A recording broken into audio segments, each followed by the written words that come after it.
and let us all do we can to build a better future. I love it when I see our politicians squirm. Yes, I'm being that petty. I'm going to be a schoolyard bully. Why? Because these politicians have gold-plated healthcare. They're able to somehow find billions of dollars for this war in Ukraine, but when it comes down to Medicare for all or student debt forgiveness or investing into our country or making sure Americans aren't homeless, oh no, we have no money. We'll go broke if we do that. Think about the deficit. Won't anyone please think about the deficit? Please think about it. So Jose Vega and his colleagues, Cayenne, and so many others, heroic individuals, went to confront Representative Adriano Espaillat. I believe that's how you say his last name. And let's just say he started stuttering and stammering as all these activists correctly brought the ruckus and made him feel uncomfortable. Hey, AOC, activists are listening to what you suggested on Jimmy Dore's show. Remember, you got to bring the ruckus. You can't be nice, even to you as well, because, you're afraid that people might be being rude to you. But here we go. And I love this video because it just shows again, when confronted, these politicians don't know how to act. So, Farron, you're absolutely on point. These people, being politicians, are just ugly actors who missed their calling. Hey, Mr. Espaillat, how about we talk about how corrupted a liar you are? Right. 50 years in Harlem is still fucked up, right? People are slumped over 125th Street. Guess what? They are slumped over and dying, and you are doing nothing about it. You don't speak for Adam Clayton Powell Jr. We love New York. You don't speak for the American people. We love New York. You are just as corrupt. And guess what? We're on the verge of nuclear war now because of you. $100 billion for Ukraine, right? So much money for Ukraine. But what about for Harlem? This is not January 6th. Oh, wow. You want to compare a citizen calling you out and saying that this is not January 6th. That's pretty aggressive and disingenuous. It's not. This is the 13th congressional hey, guess what? district. Mr. Espaillat, why don't you talk about the fact that people are dying in Harlem? I'm not going to stop unless you address me. Mr. Espaillat, how many people have died because of open-air drug trading because of you and Schumer? How many people have died, huh? You are responsible for the deaths of thousands of people here in Harlem.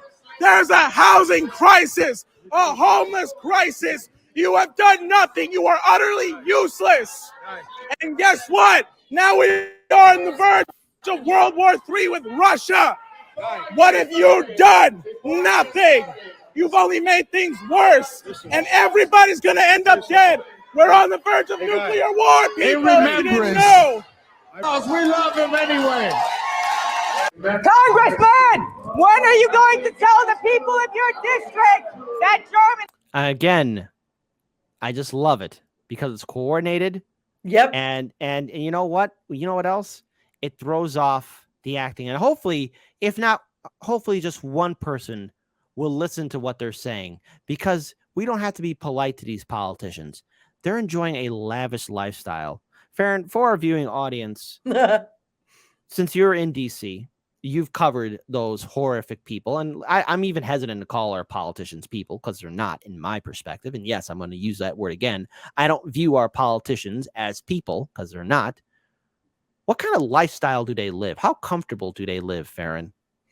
So I live in a different building now, but before, when I lived just a few blocks from the Capitol, I lived in a building where 50 congressmen and senators lived, including AOC, Ayanna Presley, Veronica Escobar, Tim Scott, a number of people, because it's very close to the Capitol.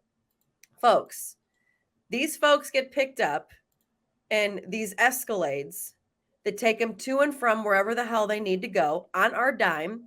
I will never forget when I was walking Buddy and I see Ayanna Presley get out of this Escalade, and I see she had an entourage of two, and one was the help taking out her designer dresses and putting them on a rack, and her going, "You can just bring them up. You can just bring them up later. I need to go." Like she couldn't even wait for her. And I was just like, if the people could see this, and mind you, she's a progressive from Massachusetts, where she's all about the working poor and all this crap. When I've literally seen her treat the working poor like complete crap, and her designer dresses with more gentleness and loving than the woman that brought him up to her room. Wow. I mean, it's a joke. It's a joke.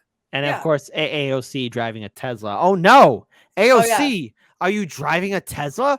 Oh my God. Like, listen, this is going to be an AOC word salad in regards to her driving a Tesla, because you never really know what to expect from a congressperson, because driving a car, it's more saying it's getting me to and from. I may not like the person who is making said car, but I can't return it back because that's not my responsibility. However, if we look at the macro and the micro of a Tesla, we realize that Micro Machines hasn't made a Tesla.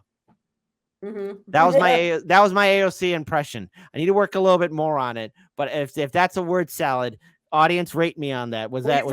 You forgot soy Puertorriqueña. You forgot that one too. Yes. Because by the way, if you haven't seen our interview with Lucy, AOC doesn't seem to know Spanish that well. No, she does not. Germany has just declared war with NATO on Russia. Are you going to tell your district that we're on the brink of a nuclear war with Russia? Because guess what? A nuclear war will fuck a lot of things up. When are you going to actually do something for this district? When are you going to seek diplomacy with Russia? That is the most important thing concerning the that people we of could this have district. public safety, You have to make peace with and Russia. we could have also the respect of law enforcement for our communities. We could have both. Look at that guy acting all tough. Hey, dude, heads up. When them nukes drop, ain't nothing going to get rebuilt. And you think those politicians are going to be out there standing with you? No, they're going to be in their little bunkers. We could have both, and we deserve to have both. It could be used to support people in the Bronx. Last Congress. Do something for the people of your district. Stop Last throwing down Congress. people in the party. Well, we love her too. Adriana, why are you sending all of my tax money to Ukraine? I am tired of you sending all my tax money to Ukraine. You give $40 million to Ukraine, but you only give $20 million to New Yorkers. I hate this. You're sending all my money to Ukraine when I did not ask for that. I want to... Amazing. He makes that noise. Hold on. Let's this is the sound of a politician who realized that he's being interrupted in the script and he doesn't know how to react. Listen again, folks.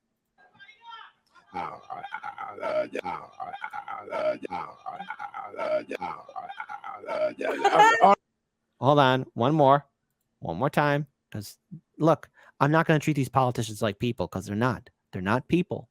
I refuse to look at people like Bernie or Nancy or Lindsey Graham or Turtle Boy Mitch McConnell as equals. They're not my equals. They're not your equals. They're not people. They don't like you. They're not going to fight for you. And by the way, I think somebody mentioned in the live stream chat, didn't AOC's Tesla almost ran over Buddy? Yeah, she did. Yeah. AOC, AOC, alleged dog, almost dog killer. Yeah. Oh my god. Well, you know what it is? What she is? She was driving so fast because somebody was trying to date her. Well, that's what I was gonna say. I want to... What's up? I was gonna say that's what I was gonna say when everyone was like, "Why don't you give your Tesla back?" And she was just like, "Stop trying to date me." Yes, like come on.